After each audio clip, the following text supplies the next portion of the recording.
So you're just saying it's the owner, it's Woody Johnson. This is a Woody Johnson culture issue. That's really what you're getting at, because that's the one. Yes, because Constant. I think we can point to other examples in the NFL of owners that have held their team back because of impulse moves and being a little bit too hands-on at different points. So I do think it comes back to that a lot. I think that's what's held the Cowboys back, for example, to bring them up again. The Cowboys Jerry haven't been Jones. held back.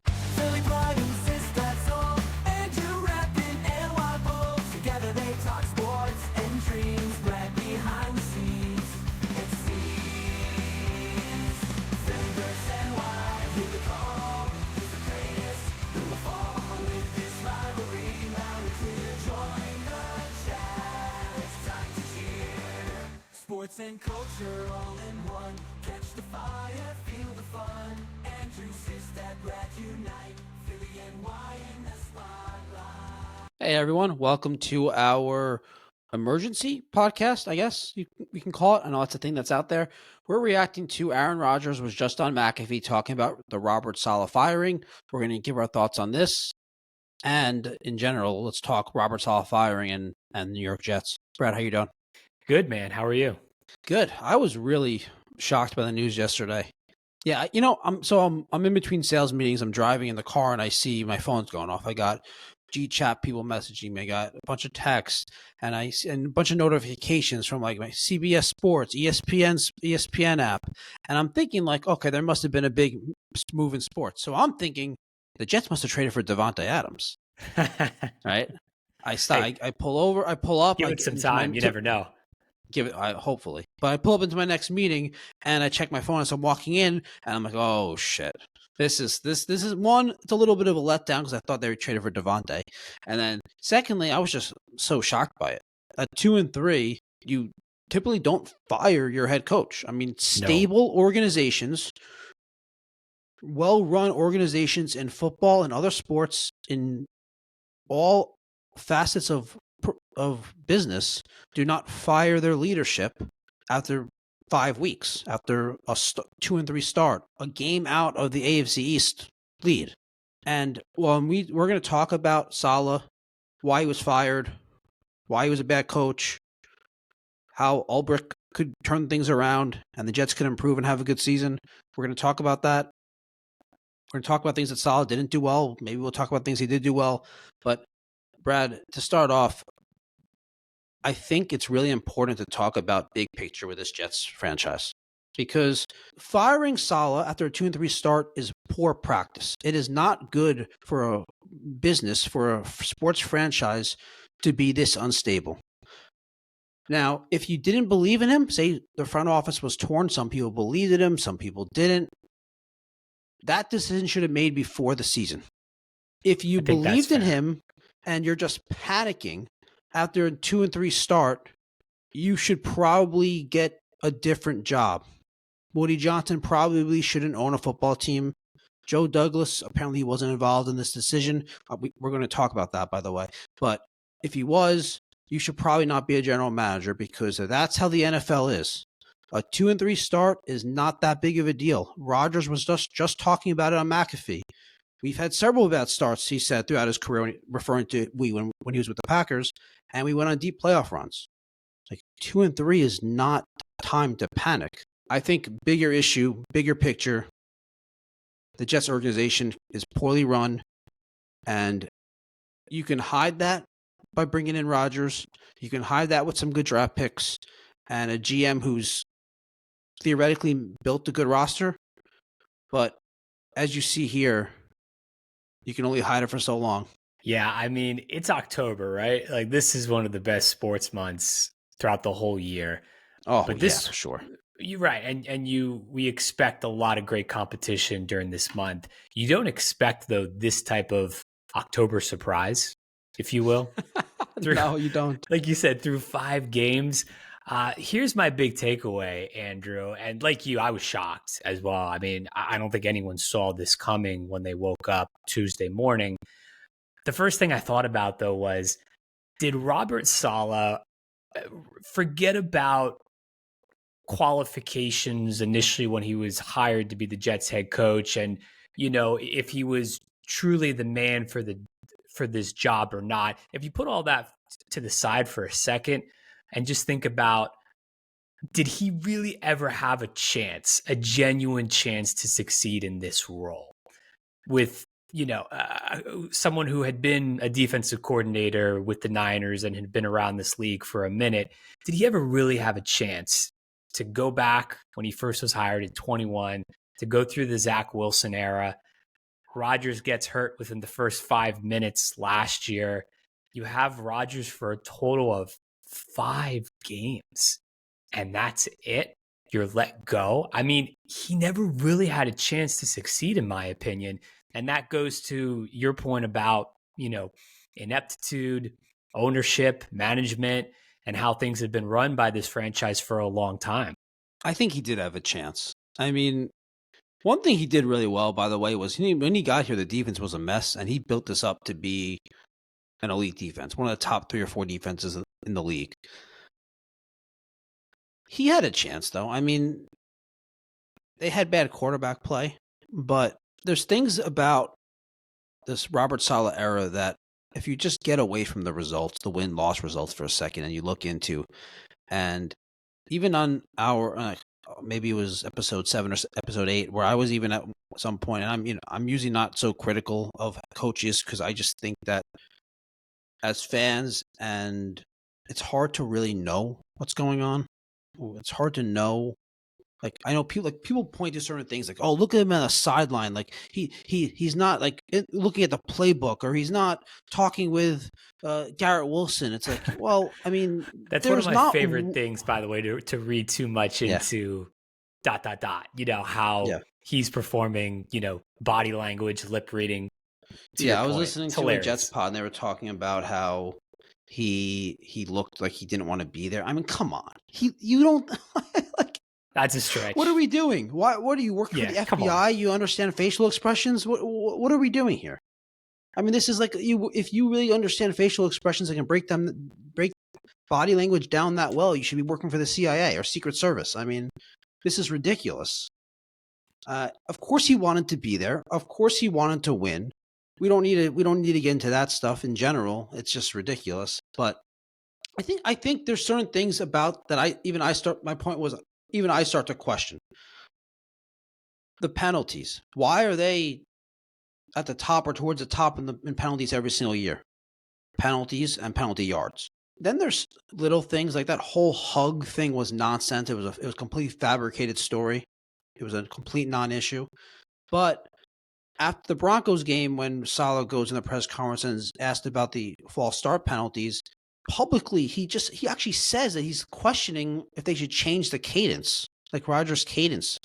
And then he didn't talk about this with Rodgers. He just says it in a press conference, which, again, I always say don't take what's said in a press conference seriously.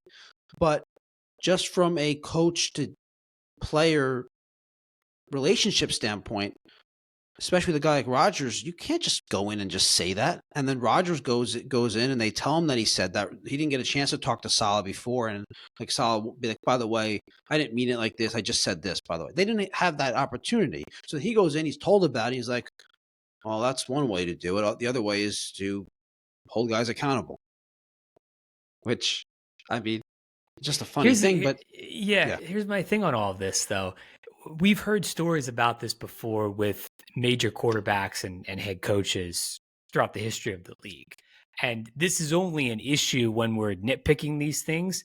If you're stringing together a bunch of losses. It's an issue when you're not winning. It's an issue when you're not winning. That's it. Right. Of course. So, that's the obvious thing here. But this is, to me, this is beyond the issues with the Jets, and they predate Saleh being hired there. That's why I don't think not the penalties. But big picture. That's what I opened up saying. But in terms of the penalties, this has been a Robert Saleh issue. Now, I mean, he's got to take responsibility for that. You could say it's not on him. I don't know, but at a certain point, I think it's fair to at least question if nothing changes regarding the penalties with different players, different coaches around him. At some point, you got to at least say, well, head coach, in this case, Robert Saleh, what's going on? Why are there so many penalties? And his answer shouldn't be, well, we should change the cadences. My issue is that he's deflecting the blame, not Yeah. necessarily putting it on Rodgers, but putting it on a cadence. So like instead of just saying we got to clean it up, I'm gonna look into it. We're gonna make sure we clean it up. Like that's a simple coach speak answer. But he's like, oh, maybe we should change the cadence. Yeah, this kind of goes back to, it's like, what are you looking for, in a head coach, and do you have some stumbles and some blunders here during press conferences? Again, none of it matters if you win at the end of the day. So, but they weren't able to do that consistently enough. I think it comes back to just a lack of execution. We've seen that. We've seen the mental blunders by different players on this team now, dating back for a while. They haven't been able to fully get that solved. And why is that?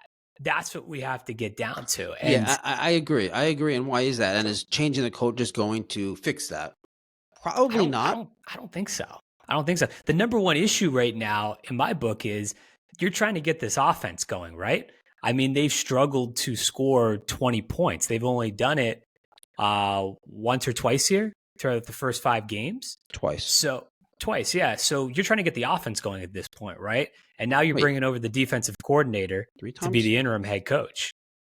So the offense has struggled. I think we would agree. It's been bad. The offense has been the weakness again. Yeah, it hasn't lived up to what we thought it would be through, at least you and I, through the first 5 weeks of the season. My whole thing is, again, I don't.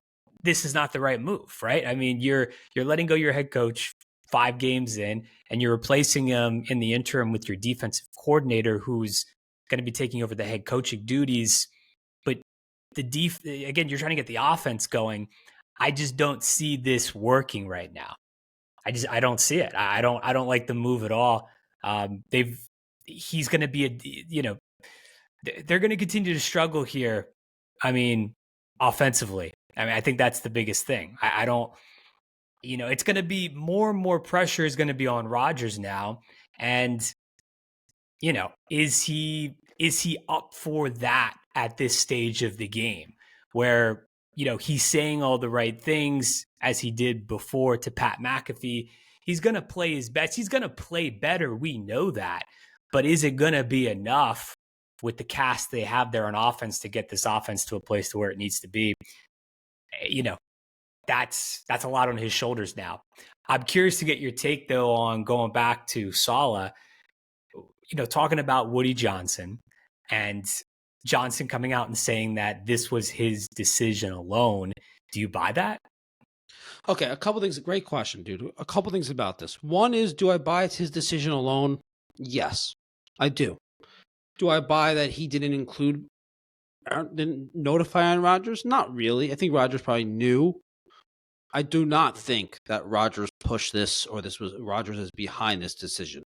I don't believe that for a second. I didn't believe it before when people, anything that happens to the Jets, people just, oh, this is Rodgers. They signed this guy. They make this trade. This is Rodgers. It's like, it's just lazy. It's just a lazy narrative. But yeah, I think it would be strange if he didn't even say anything, mention it to Rodgers. Like they spoke the night before and then he didn't say anything about it at all. And then just, I'm with you. That seems off. I can't imagine it wasn't brought up at least briefly. And I'm fine with them acting like it wasn't. I'm fine with them.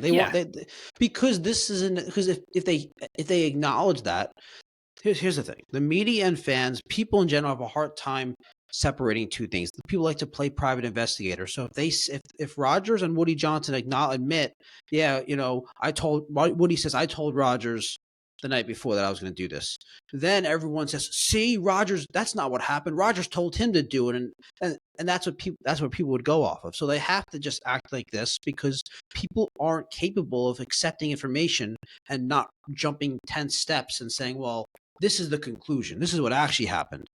So they just say, no, I didn't tell him. He didn't know. Yeah, I'm with you. He is at this point going to put out the company messaging, if you will, and that's fine. But again, I think this comes back to, this was Woody Johnson is upset. He taps into he taps into his inner fan a little bit too much, maybe. His when inner he George needs to. Steinbrenner. Right. And look, they were, they just lost in London on a international stage, if you will. I'm sure that had played into it a little bit. And, he pulled the trigger probably way too soon. And, it's, it is what it is at this point, and they're going to have to find a way now to navigate through it. Again, I go back to this is going to really test Rodgers here. Let's table the Ulbrich interim head coach and how the Jets react to this on the field for a second. I want to go back to your other question. You asked me if I buy that Woody John, this was solely his decision, and I said, yes, I buy it. That's a problem. On his conference call with the media, he said that when they asked him about they asked him if Joe Douglas knew about this, he said he knew, but this was my decision. He wasn't involved in the decision. And then, according to the reports, which I'm not going to take this as factual, but according to the reports, Joe Douglas wasn't in the room when Saleh was fired. That seems very off to me. The general manager should be making the decision on the head coach. And even if he disagrees and the owner says, this is what I want to do, he should be involved. He should be in the room. The fact he's not in the room almost comes off as Joe Douglas was against this. He did not agree with the firing of Robert Saleh. Woody Johnson went ahead and did it, went over him, or decided, overruled him, said we're doing it, and just told him. And that's not good. It's very possible that's how it went down. You know that. Well, right? I mean, either Woody Johnson is not telling the truth about Joe Douglas because he wants to protect the Joe Douglas-Robert Saleh relationship, or maybe he doesn't want to create a rift between the current coaching staff and Joe Douglas. Maybe that's possible. Right, because the current coaching staff was all hired by Robert Saleh. So right. So if they say, oh, well, Joe Douglas fired Saleh, maybe that impacts the relationship with Joe Douglas. So maybe he's trying to protect that relationship. If he is, well, okay, I respect that. But the GM should be making the decision on the head coach. And the GM, if he's going to be overruled, he shouldn't be the GM. And Woody Johnson is not. What does Woody Johnson know about who's the right coach for this job? Well, at the end of the day, the buck does stop with him. He is the owner of the team. Regardless of how popular or not the decisions are, sometimes we know they're going to step in and try and make their imprint on what's going on with the state of the team. Yeah, I think you have to really take a step back and you think, okay, Joe Douglas helped put together the roster of this team through the drafts, through free agency. You mentioned how Saleh, the whole current staff, basically came in with him in 2021. Woody Johnson is one of those owners who, again, when the team is not performing well, I'm sure he was in the camp that this team could make a very deep playoff run this year. I think he had those expectations as well. And, when you start off and the highly, highly anticipated return of Rodgers from the injury last year cannot be underscored enough, I believe, from the entire Jets fan base and the whole franchise, how much y'all were looking forward to him coming back. And to start 2-3, again, I'm with you. It's not the end of the world. By the way, newsflash, this division is not that great right now, and you're literally just a game out at the moment. So to your point about that, they're still right there. However, at the same time, if you are trigger happy, like I said, and you go off of impulse, just losing, offense not playing up to what they believe it can through the first 5 weeks. If you have an owner like a Woody Johnson, like a Jerry Jones, for example, they get trigger happy, they make moves, although Jerry Jones has been pretty patient recently in Dallas. You get the picture more long term. We know there's a handful or so of owners who are not afraid to make these moves when it's maybe not as popular or it comes out of left field. Again, I don't think it's the right move for this team right now. It's only through a handful of games. And they're going to have to figure out other ways now to get the offense going. But again, as far as being on the same page, I don't think Woody Johnson really cares what the public perception is if Joe Douglas was included in this decision or not. Oh, I think he cares about the public perception a lot. I think there's a good chance that factored into this decision. I think that's actually one of the three possible reasons. All right, the three possible reasons were Woody Johnson just panicked after 5 games. Like I said, maybe the front office was torn on him, and they were thinking about firing him before the season, and then this just verified or confirmed. All right, let's move on. He's not right.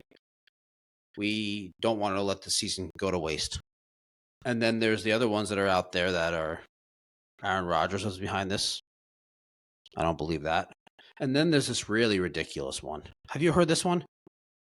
So you know how some coaches in the NFL they wear like their like a country of their heritage on like their sweater or jacket or something? Yeah, I know what you mean.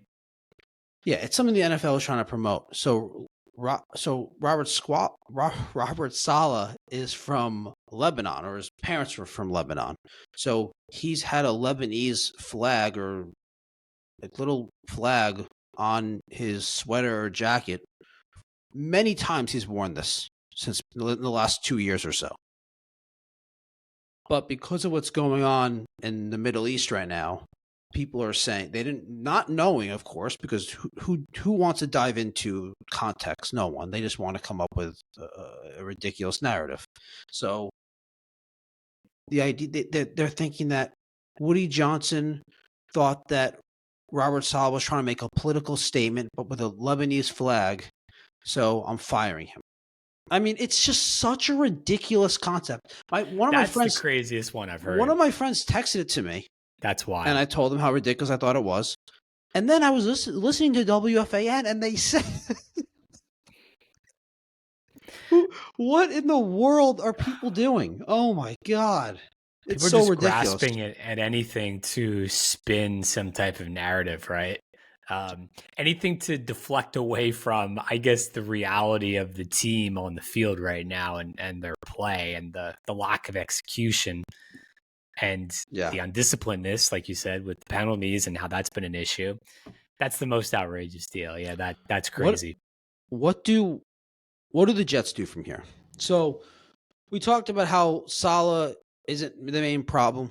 I think you brought up many good points on why this doesn't seem like it's fixable this is getting fixed just by going to Ulbrich. There's another side of this, though, right? A coach gets fired, it has an impact on a locker room. It has an impact on team. It has an impact on players. Sometimes it's a positive one. Sometimes it's a negative one. A lot of times players, they hold themselves accountable for getting their coach fired. If we played better, he wouldn't be fired, which is true. Of course. Always comes back to that. Sometimes the players really didn't like the coach. So they're really fired up and motivated by the new coach. I don't necessarily think that's the situation here. I think Saleh was liked mostly in that locker room, but Ulbrich does seem to be more of a rah-rah, real, genuine guy than Saleh, who did seem that way as the defensive coordinator with the Niners, and then over the years in this head coaching position tried to evolve into like a combination of like that rah-rah player coach and like, oh, I'm like the CEO head coach type. And it was a weird mix. That's the sense that I get. I think he was trying to strike a balance in. Yeah, and you should just be true to who you are and not trying to strike a balance. I agree with that. I think he was trying to toe the line between, again, being true to himself, but also being the head coach of any New York professional sports team is really hard. It's really difficult. It's a difficult position to be in. And, you know, I think he maybe struggled at times with that, to be fair, but I agree. I think he was generally liked by this team. I don't think that's the issue at all. To me, the issue here is this is a culture that is not used to winning. They haven't done it. They haven't strung together successful Yeah, winning but campaigns. And that I goes think back to people. the culture issue. Yeah, but I think the culture is changed based on the people that are there. It's not a fabric of the organization; it's a fabric of the people. No, I know, but they haven't done it yet. Is my point. You got Yeah, to. but It's one why? thing to bring in people, and it's one thing to have upgrades from the past, but you actually still have to go out and win the games. You have But to if you create that winning culture. But if you believe it's a winning culture thing, a winning culture, which I take as like a mindset, then that seems like you'd be behind changing the coach. Isn't that a huge part of it? A culture is the person who's the leader of the group. Well, yeah, but Isn't that sets the tone for the culture? yeah, it definitely can. But you're talking about a franchise that you can't just point to one issue, right? Yeah, It but what hasn't been is? the lack of the head coach. It hasn't been the lack of, obviously quarterback's been a glaring hole, but there's been other issues over the So years you're just saying which it's held the them owner. back. It's Woody John. This is a Woody Johnson culture issue. That's really what you're getting at, because that's the one Yes, constant. because I think we can point to other examples in the NFL of owners that have held their team back because of impulse moves and being a little bit too hands on at different points. So I do think it comes back to that a lot. I think that's what's held the Cowboys back, for example, to bring them up again. The Cowboys Jerry haven't been Jones. held back, though. The Cowboys have been so successful. They've not been held back. So They're in the in the playoffs every last year. in they've Every only year they're in the won playoffs. they've only won 2 playoff games with Dak in like the last 10 years. Okay, but is that a culture, or is that just losing playoff games? Because they're we don't want to turn this into a Cowboys episode, but they It win starts at 10 the plus top. games every year. That's a winning culture. Yeah, it starts at the top though, and the owner sets the tone by the moves, the hires, the fires, the bringing in of players, the Yeah, I cuts, agree I agree. the whole I thing. agree. And over time, that builds up a track record of it adds up. It just does, and you can get by if you hit it right with bringing in the right coaches and players. But again, you got to let the process play out. And my whole point I is agree. that there's big time impatience with this Jets organization from the top because they haven't won in a while. You have to let the process play out. You've only had right Saleh now, with Rodgers right for now, 5 games. Right now, there is a reason for impatience, though. Like, let me just say this: I'm not defending Woody Johnson. I find the big picture organizational stuff to be very concerning. I think firing a coach after 5 weeks is very concerning.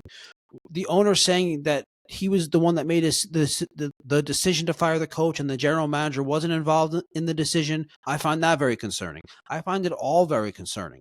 But if the owner truly believed that if we just patiently wait for Robert Saleh to figure things out, we're going to let this season slip away, or I can make a move now, and he believes that Ulbrich is going to bring a different energy and get more out of the players, then I appreciate the impatience. You have a 40-year-old quarterback. It's not time to be patient. If he believes that. Now, I don't like everything else about the situation. If they didn't believe in him, they should have fired him in the offseason. The GM should be involved in the decision. I don't agree with anything else. I think the organization's unstable. I think if we're looking big picture, past this team, past Rodgers, it's going to be pretty much the same because of Woody Johnson, because of that culture you're talking about. But for this team, for this season, going forward, I want to just ask the question, can Ulbrich get something more out of the players because of his type of motivation techniques, because of his type of personality? Is there more for this team than the way they were playing? That's kind of what I want to talk about, because yes, the organization, Woody Johnson doesn't know what he's doing. The organization has issues, but for this current season, is it just, the culture's bad, it's not salvageable, or is this salvageable despite the long-term, the big picture issues still being there? I think it's salvageable. It's possible. Getting a fresh voice in there. To your point, we have seen these bursts of teams go on a little bit of a run when there's a coaching change. They rally around each other. You may see that. It's definitely possible. To me, it just comes back to, though, I don't know if much is going to change with offensively. It's going to come back to the players executing more. It's going to come back to protecting Rodgers more, getting him upright. That's really where it starts. They need to protect him a lot better. So They have been protecting him though. Other than last game, they have been protecting him, and a lot of the sacks have been on him. He's just holding on to the ball. I think a lot of this has been Rodgers not playing well. I mean, well, that's another point. And Breece Hall not playing well too. Breece Hall's, I don't know what's going on with him. He's looked bad. Yeah, they got to get him going somehow. They got to get Hall going. But yeah, I mean that's the thing. To my point about a lot of extra pressure is going to be on Rodgers now. To he's going to have to. It's been on him though. Yeah. But now that the head coach has been let go too, I think it's magnified a bit at this point. So he's going to conduct the offense. He's going to have to find ways, like you said, to play better. The protection will need to hold up. Just it's fresh in our mind, the Vikings game, but hopefully they should be able to rebound from that and protect him going back to how they did the first couple of weeks. So we'll see. Yep. I think it's possible. Look, it starts Monday night against the Bills, against a Buffalo team that is really kind of gone backwards over the last couple of weeks, and they have issues themselves. So again, all is not lost. This division is very, very much so up for grabs. So you can wipe the slate clean. Basically say, let's forget about the first 5 weeks, and you can get back after it on Monday night. But again, player execution, I mean, cleaning up the penalties, it's going to be one on the field. And I just don't think right now this is ride or die on Ulbrich and this coaching staff. The difference in the narrative with a win on Monday night or a loss on Monday night is going to be drastic. It's either going to be they win, Ulbrich is the great coach, the season's back on, tied for first in the AFC East with a tiebreaker at that point, or it's going to be, the season's falling apart. They've been right there in these games. I mean, all of these games have been very winnable for them. Except the Niners game. Yeah, except the San Fran game. But, that was basically opening weekend, and that was a tough spot to open with on the road. Outside of that, they got to make a few more plays offensively. I think Rodgers needs to continue to spread the ball around. They need to get Breece Hall going, like we mentioned. They need to get more balanced on offense. It's as simple as that. I agree. All right. Well, we'll see how it goes. Well, maybe we'll be back to do some breaking news for the Jets in another week or so. Maybe they traded for Devontae Adams. Maybe Hassan Reddick shows up. Maybe they fire Joe Douglas. Maybe they fire Ulbrich. Maybe Rodgers retires midseason. We'll see. Crazier things have happened, but I'm with you. We're definitely in for some more, Jets soap opera.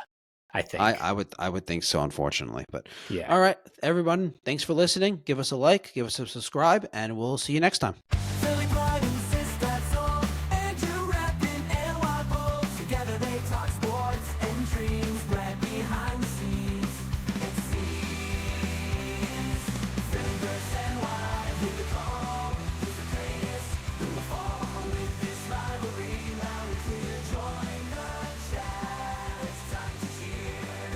Sports and culture all in one.